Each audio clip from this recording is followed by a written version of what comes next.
It was supposed to be just another regular morning. I hadn't even planned to stop by that cafe. I was early for a client meeting across the street and figured I'd grab a coffee, check emails, and maybe review some numbers before heading over. The place was busy, filled with people in business attire, laptops open, conversations buzzing. I chose a small corner table out of the way but close enough to the bar that I could hear the espresso machine hissing every few seconds. What I didn't expect, what I couldn't have possibly anticipated, was that my wife, Meredith, would walk in 10 minutes later with her coworkers. She didn't see me. She didn't even glance in my direction. I don't think it crossed her mind that I might ever be there. I mean, why would it? I usually work from my home office or travel to clients, and we'd never crossed paths here before. She took a seat with her back to me, just one table ahead and slightly to the right, close enough for me to hear every word. There were 5 of them, all dressed professionally, chatting and laughing. I recognized a few faces from the Christmas party photos on her phone. I wasn't trying to eavesdrop. I really wasn't. But as soon as I heard her say the name Derek, I froze. Derek, the project manager she mentioned a few times at dinner. The guy she said was too serious, always triple-checking everyone's work, always staying late. I had assumed he was just an annoying colleague. But the way she said his name, it had a softness to it, a familiarity. And then the conversation shifted. One of the women, someone with a sharp voice and a sarcastic laugh, asked, "So, are you two official yet? Or still sneaking around like high schoolers?" I nearly dropped my coffee. Meredith chuckled. "God, no. We're not official. He's still married, remember? So am I." She said it like it was a joke. Like our marriage was a punchline. The whole table laughed. I sat there frozen. My mind couldn't keep up with what my ears were hearing.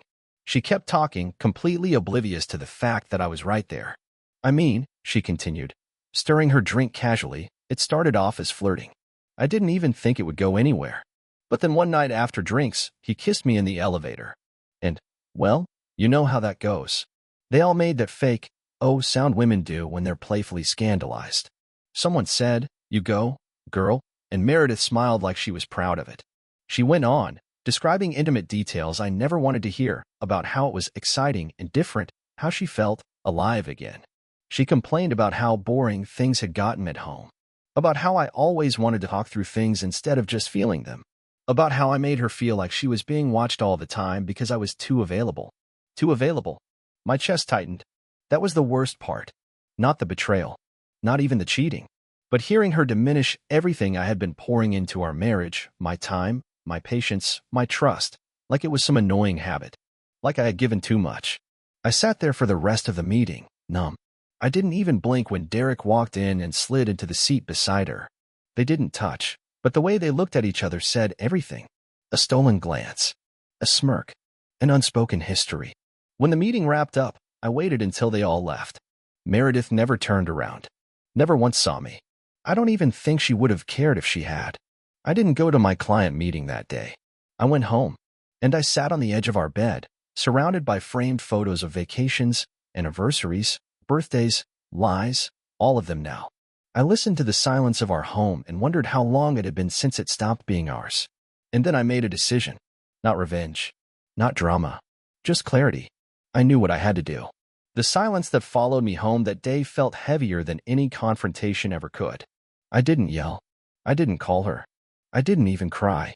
I just sat in our bedroom, still in the clothes I had worn to work, staring at the picture on the nightstand. One from our trip to Jackson Hole, both of us smiling, snow in our hair. I remember how happy she looked then, how much I believed that smile was for me. But now I knew better. I spent the next few hours walking through our house like a stranger. Every room suddenly felt curated, like a fake showroom display designed to sell the illusion of a happy marriage. The neatly folded throws on the couch, the wine rack we built together, the little chalkboard in the kitchen where she left love notes before heading to work, all of it meant nothing now. I started noticing things I hadn't before. Her perfume was always too strong after work. Her phone had been on silent for weeks. That night she claimed she was working late and missed dinner. It was the same day she mentioned Derek was pulling an all-nighter. I knew then that this hadn't just begun. This wasn't one mistake, one drunken lapse in judgment. This was something ongoing, routine, embedded in her day-to-day life. She had carved out space in her schedule, in her emotions, and in her body for another man, while I stayed home and cleaned up after our dog, paid our bills, and plan weekend getaways to reignite a spark I didn't realize she had already snuffed out. And the worst part? She didn't even hide it well. She just assumed I'd never catch on because I trusted her too much. I spent that night in the guest room, not because she told me to, but because I couldn't bear the thought of sleeping beside her. I listened to her come home, toss her keys into the bowl by the door, and head upstairs. She didn't call my name, didn't check the guest room. I heard the water running in the bathroom, the faint buzz of her electric toothbrush, then silence. The next morning, I acted normal. I made coffee, kissed her on the cheek, asked about her day ahead. She smiled, looked me straight in the eye, and told me she had another team meeting near the office. I almost laughed, but I didn't. I kept playing along, not out of cowardice, but because I needed more. I needed to know the truth. All of it. I wanted to see just how deep her lies went. Not for vengeance, but for certainty. I was done being the fool in the story she was writing. I was about to rewrite the ending. So I took a week off work without telling her. I followed her, not in some Hollywood-style, creepy stalker way. I just paid attention. I sat in my car. I watched from a distance. And on the third day, I saw them again, her and Derek, laughing in the same cafe, this time sitting beside each other, a little too close for colleagues. No team in sight. No laptop. Just coffee, smiles, and long glances. They didn't kiss, but they didn't have to. The next day, I checked our shared accounts. Nothing seemed off, until I remembered that Meredith had asked me 2 months ago if she could handle the finances to ease my load. I had said yes without question. Now I saw she had opened a separate savings account, transferred small amounts each week. Never enough to raise alarm, but enough to build a secret safety net. I was heartbroken. But more than that, I was humiliated. This woman, the one I gave my loyalty, my trust, my name, she had been planning an escape. And she thought I'd never notice. But I did. And I was done waiting to be discarded like a loyal dog someone got tired of. What I planned next wasn't revenge. It wasn't petty. It was precise, calculated, peaceful, but it would shake her world, just like she shook mine. I didn't sleep much the night I discovered the hidden account. I lay in bed beside her, staring at the ceiling in the dark, listening to her breathing, thinking about how many times I'd rolled over in the night and held her, whispered that I loved her, not knowing she'd already left me in every way that mattered. It was a strange kind of grief, mourning the death of something that was still technically alive. She hadn't left yet, but emotionally, she was long gone. The next morning, I went through the motions. Coffee, shower, packed a gym bag I had no intention of using. She smiled as she buttoned her blouse, probably for Derek, and asked me what time I'd be home. I said I'd be late. She didn't press further. That alone told me everything. Instead of heading to work, I went to meet with an attorney. I walked into the office of a man named Raymond Kane, a recommendation from a friend who'd been through a brutal divorce and came out with his house, his dog, and custody of his kids. Ray was calm, precise, and direct. I explained everything, what I knew, what I'd overheard, what I suspected. I showed him the screenshots I had started collecting, bank transfers, texts Meredith had accidentally left open on our shared iPad, photos of her and Derek together in public. Nothing inappropriate, just damning when pieced together. Ray leaned back in his chair, scanned the documents, then looked up at me. You have a case. And if she's been moving money, we can trace every dollar. We talked for nearly 2 hours. By the end, I had a plan. And it wasn't just about protecting myself legally. It was about reclaiming control. About not letting her choose the terms of our ending. I wanted to confront her, but not with screaming her tears. I wanted to look her in the eyes and watch her scramble to explain everything she thought she'd gotten away with. That night, I came home early. I cooked her favorite pasta, poured wine, lit candles. She was surprised, flattered. I watched her carefully, every movement, every smile, every word. She laughed easily, talked about how Derek's team was overloaded with work. I didn't flinch. Later, in bed, she curled up next to me and said, I'm glad we're doing better. I miss this. I almost choked on the bitterness in my throat. Me too, I said softly. I kissed her on the forehead. And the next morning, I made sure she saw me leave the house with an overnight bag. She didn't ask where I was going. Over the next few days, I began preparing everything. I moved half of our joint savings into a secure account under my name, perfectly legal, according to Ray. I began documenting every shared asset, photographing valuables, making copies of property deeds and tax returns. She never noticed. Or maybe she did and didn't care. She was too busy planning secret lunches and exchanging emojis with Derek. But something unexpected happened that week. I got a message on Facebook from a man named Grant Matheson. I didn't recognize the name at first, but his profile showed a picture of him and his wife. And his wife was someone I'd seen before. She was in the cafe, sitting 2 tables away, laughing that same day Meredith was gushing about feeling alive again. His message was short. Hi. I think our spouses are having an affair. Can we talk? My heart stopped. And then it started racing again. This wasn't just speculation anymore. I wasn't the only one being lied to. There was someone else on the other side of this disaster, another person sitting in silence, piecing together their broken world, just like me. I agreed to meet Grant 2 days later. We sat down at a bar halfway between our neighborhoods, both of us tense, both of us exhausted. He looked like I felt, worn, confused, angry, but not destructive. He slid his phone across the table. Photos. Screenshots. A calendar invite labeled Private Strategy Session with Meredith's initials in the notes. He had dates, times, conversations.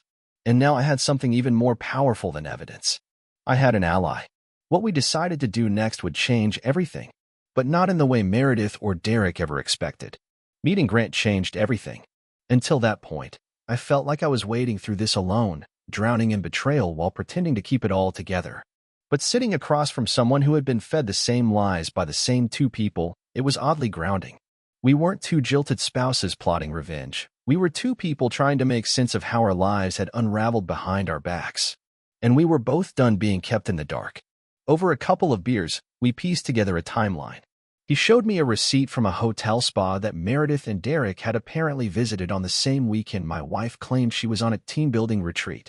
I remembered that weekend clearly, how she came home glowing, relaxed, a slight tinge she credited to outdoor team activities. I had believed her without question. That realization stung. She had rehearsed those lies, smiled through them, kissed me goodnight knowing another man had probably kissed her just days before. Grant was hurting just as much. Derek had once been a friend of his, a former coworker who attended Grant's 40th birthday. The same man who stood up at his wedding 10 years ago. The kind of betrayal that cuts from both ends. We didn't rush into anything dramatic. We both agreed we needed to stay calm, gather more information, and prepare. The emotional damage had already been done. Now it was about clarity and control. There was power in that. Over the next week, I played the part of the doting husband. Meredith didn't suspect a thing. She continued to hide her phone when texting, claimed she had last-minute meetings, came home late smelling faintly of cologne I didn't wear. I kept quiet, documenting everything. Ray, my lawyer, had already started building the case. Meanwhile, Grant was working on his own end, tracking Derek's movements and pulling phone records through a mutual friend at the telecom company. But then, things took an unexpected turn. That Friday, Meredith told me she'd be home late again. Dinner with a client, she said, barely making eye contact. I told her I hoped it went well and asked if she wanted me to save her some lasagna. She said, "Don't worry about it," kissed me on the cheek, and left. What she didn't know was that Grant and I had someone watching them now. Not a professional PI, just a friend of his who worked in real estate and had a habit of people watching. He owed Grant a favor and agreed to tell Meredith and Derek if they ever met up at the cafe or left together. That night, he followed them out of the cafe, into Derek's car, into a suburban neighborhood 20 minutes outside the city. A house. Not a hotel. Not a restaurant. A house. Grant sent me the address along with a photo of them stepping inside. That's when it all clicked. They had a place. A regular, private location. Not just spontaneous hookups. They had structure. Routine. This wasn't just lust or impulse. It was something sustained, and that chilled me more than anything else. I sat in my car for a long time after seeing the photo. I thought about all the times Meredith said she wanted space. All the times she said she needed me time to clear her head. And how I never once questioned her. Not because I was naive, but because I was loyal. Because I believed love meant trust. And now I was watching that trust rot in real time. But I wasn't angry anymore. I was focused. The next morning, I asked her casually how the client dinner had gone. She hesitated for half a second, barely noticeable, and said, "Good. Long, but productive." I smiled and nodded. Glad to hear it. She walked away, completely unaware that everything she was about to lose had already started slipping through her fingers. What came next wasn't rage. It wasn't revenge. It was exposure. But it had to be done my way. Not just for me, but for everyone she had fooled, including herself. The decision wasn't made overnight. I spent a lot of time thinking about what exposing Meredith would actually accomplish. I wasn't out for public humiliation. I didn't want some messy social media drama or to make a scene at her work. No, that would give her the attention, the chaos, the drama she seemed to thrive on. I wanted something quieter, something final, something that left no doubts in her mind about what she had thrown away. So I planned carefully. First, I arranged for the locks on our house to be changed.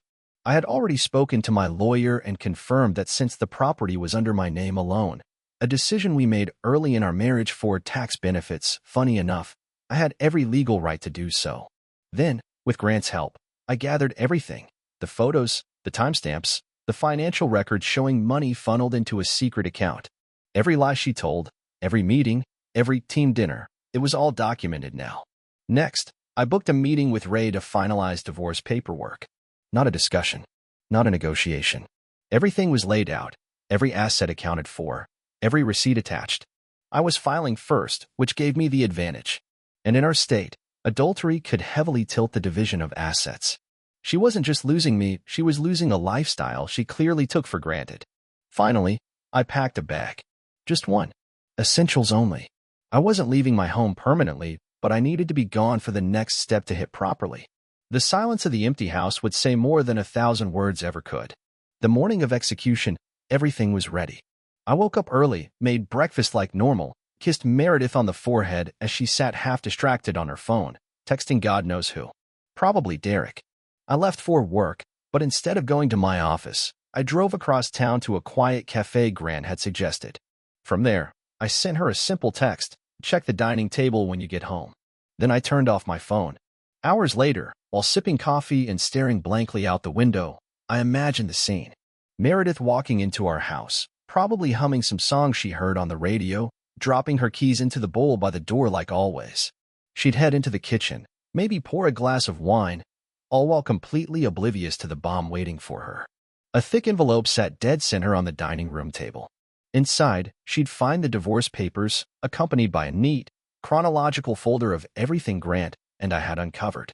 Photos of her and Derek together. Records of her secret bank transfers. Screenshots of texts she thought were deleted. Every lie, every betrayal, printed out in black and white. There was no angry letter. No nasty insults.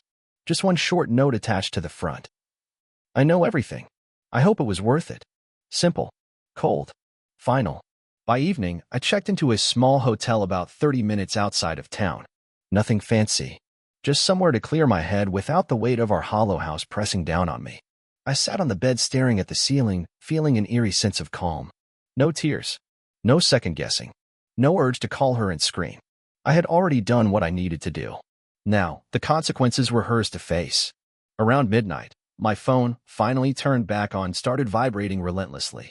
Call after call from Meredith. Text after text. The tone shifted quickly from confusion, to panic, to anger, to desperate pleading.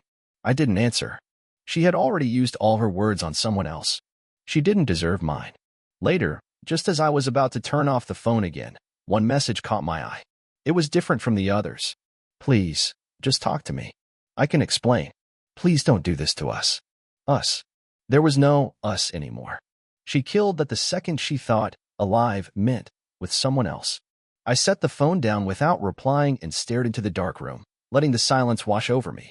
For the first time in months, maybe years, I wasn't worried about saving something broken. I was finally ready to build something new. Without her. Morning came heavy and slow. The first real morning without the weight of pretending. I woke up in the hotel room to weak sunlight spilling across the bed, a stale smell of the previous night's air lingering around me. No warm body next to me. No obligatory good morning kisses. Just space. Empty, quiet, liberating space. There were more texts from Meredith when I finally picked up my phone. They had taken a darker turn overnight. First were the apologies, full of hollow promises that she could fix this, that it meant nothing, that she still loved me. Then came the anger, accusations that I was overreacting, that I was throwing everything away over one mistake. She spun a version of events where she was somehow the victim of loneliness and stress, painting Derek as an emotional support that just got out of hand. But the most pathetic part? She still never confessed the full extent. She was still lying, even now. She didn't know I had pictures. She didn't know I had the financial transfers. She thought she could control the narrative the way she had been controlling me for months, by telling half-truths sweetened with just enough remorse to keep me from walking away. But I wasn't that man anymore. I let the messages pile up. I didn't answer the calls. I didn't even open the voicemail she left, though I could see the transcription previews. Same script. Same empty words. It was almost comical how predictable betrayal sounded when you listened closely. Around noon, I got a text from Grant. "You ready?" I was. We had arranged to meet that afternoon, both of us needing some kind of closure. Not closure with our spouses. No, that ship had sailed, but closure with ourselves. We agreed that confronting them together, face to face, wasn't about anger. It was about standing our ground, refusing to be the ghosts haunting our own lives while they kept living theirs without consequence. We chose a neutral location, a quiet park near the edge of town, mostly empty except for a few joggers and dog walkers. Grant and I arrived early, sat on a bench under the shade of an oak tree, and waited. It didn't take long. Meredith and Derek pulled up together, both looking rattled. Derek was jittery, his face pale and his hands shoved deep into his pockets. Meredith looked like she hadn't slept. Her hair was tied up messily, her face bare, without makeup, eyes red from crying, or maybe from finally feeling the weight of what she had done. They approached slowly, hesitantly, like they were walking toward a firing squad. Grant spoke first. "We know everything." Derek started to stammer, trying to spin a story about late nights at work, blurry lines, confused emotions. Meredith clutched his arm like a drowning woman. It would have been pathetic if it wasn't so insulting. I didn't raise my voice. I didn't insult her. I didn't even flinch when she cried. Instead, I said one sentence that shut both of them down completely. "I'm not here for apologies. I'm here to tell you that you're both irrelevant now." That hit harder than any curse word could have. You could see it in Meredith's face, the way her mouth opened like she wanted to scream, but no sound came out. The way Derek looked at the ground like a scolded child. I told them about the divorce papers already filed, about the evidence sitting with my lawyer, about how every financial lie would be traced back to her, and about how Grant was filing separately against Derek for alienation of affection, a lawsuit still recognized in our state. They were stunned. Maybe they thought their lies would stay hidden. Maybe they thought we'd fall apart quietly, too broken to fight back. But they underestimated the strength born from betrayal. We didn't shout. We didn't argue. We just stood there for a few more moments, watching them squirm, until finally, Grant and I turned and walked away. No goodbye, no closure for them, only for us. As we walked back to our cars, Grant said something I'll never forget. They chose to burn down the house. We just made sure they watched it collapse. It was over, but my journey was just beginning. The days that followed were strangely peaceful. The silence that once felt suffocating inside our house now felt clean, like the first deep breath after a storm passes. Meredith tried to claw her way back in, of course. Emails, long letters left on the porch, messages through mutual friends begging me to just hear her out. She even sent a bouquet of flowers once, a pathetic, desperate gesture, as if a few roses could erase months, years, of deceit. I didn't respond. Not once. Because it wasn't about anger anymore. It wasn't about revenge or bitterness or even heartbreak. It was about choosing myself for the first time in a long, long time. About standing in the rubble she created and refusing to pick up the pieces just so she could pretend it had never happened. I moved forward quietly, methodically. I transferred all the utilities into my name. I closed the joint accounts. I changed my emergency contacts, my health insurance, everything. Every little detail was like a thread, and I cut each one cleanly, one by one, until there were no strings left for her to pull. Grant kept me updated too. Derek, predictably, had bailed on him. Moved out of the house he shared with his wife, filed for bankruptcy once the alienation of affection suit hit him hard. Turns out Derek wasn't the strong, dependable man Meredith had painted him to be.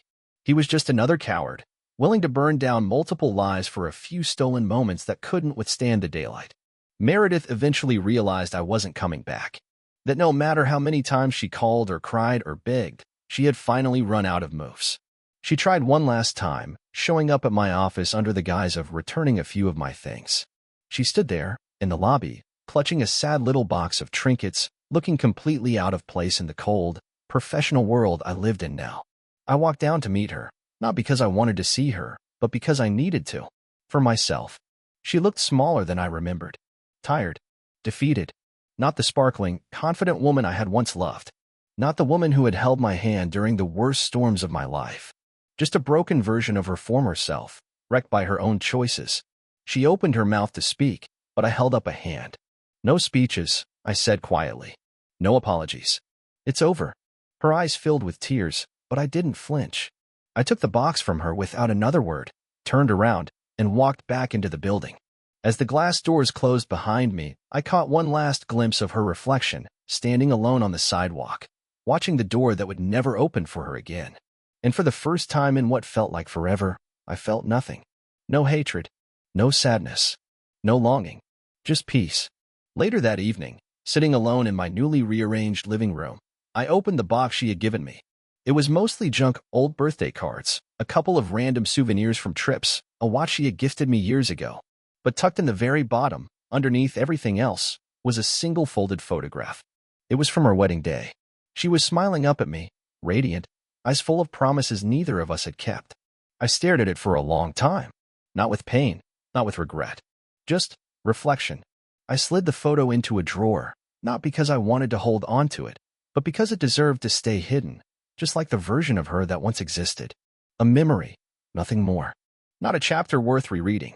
The life we had was over, and in its place, something new was beginning to grow. Something real. Something mine. The months that followed were some of the most transformational of my entire life. At first, it was strange, living in a house that once echoed with two voices but now only carried mine. Strange, but not sad. It was like the walls themselves had been holding their breath, waiting for honesty to fill them again. Slowly, I made the space mine. I changed the paint colors, replaced the furniture, donated old clothes and photos and souvenirs that no longer had meaning. Every little change felt like taking back pieces of myself I didn't even realize I had given away. I rebuilt my routines too. I spent more time outside, long hikes, runs along the river, late-night drives with the windows down and the music up. I reconnected with old friends, people I had drifted from during the years of quietly bending my life around Meredith's needs and moods. Some friendships picked up exactly where they had left off, as if no time had passed at all. Others blossomed into something even better, relationships based on honesty, laughter, and real mutual support. Work thrived too. Without the constant anxiety gnawing at me, without the emotional drain of trying to fix a woman who didn't want to be saved, my energy returned. My creativity sharpened. I landed a few major projects I'd been chasing for years. My confidence, once dulled by doubt and betrayal, came roaring back stronger than ever. And somewhere along the way, something beautiful and unexpected happened. I met someone, not through dating apps or blind setups or forced conversations. It was simple, organic. I met her at the same café where this entire story had started. I almost didn't recognize the symbolism until later. She was sitting alone, reading a book I loved. We struck up a conversation about it, nothing heavy or forced. Just two people who loved the same story, laughing over coffee. Her name was Claire. She wasn't flashy. She didn't wear layers of false charm or polished lies. She was real in a way that made everything before her seem like a half-remembered dream. We took things slow. I was honest from the beginning about my past, about my healing, about where I was. And she didn't flinch. She didn't try to fix me or rush me. She just stood there, quietly, steadily, letting me become who I was always meant to be. Months turned into seasons. Seasons turned into a new life, one built not on guilt or obligation or fear, but on trust, laughter, and quiet, ordinary joys. Sunday morning breakfasts. Rainy afternoon movie marathons. Long walks without needing to fill the silence with anything but a hand held tightly in another. I didn't need Meredith's apology. I didn't need closure from her. Because in the end, healing wasn't about getting something back from the person who hurt you. It was about giving yourself something better than they ever could. A life. A future. Peace. And in that quiet, beautiful, steady way, without fireworks, without revenge, without bitterness, I won.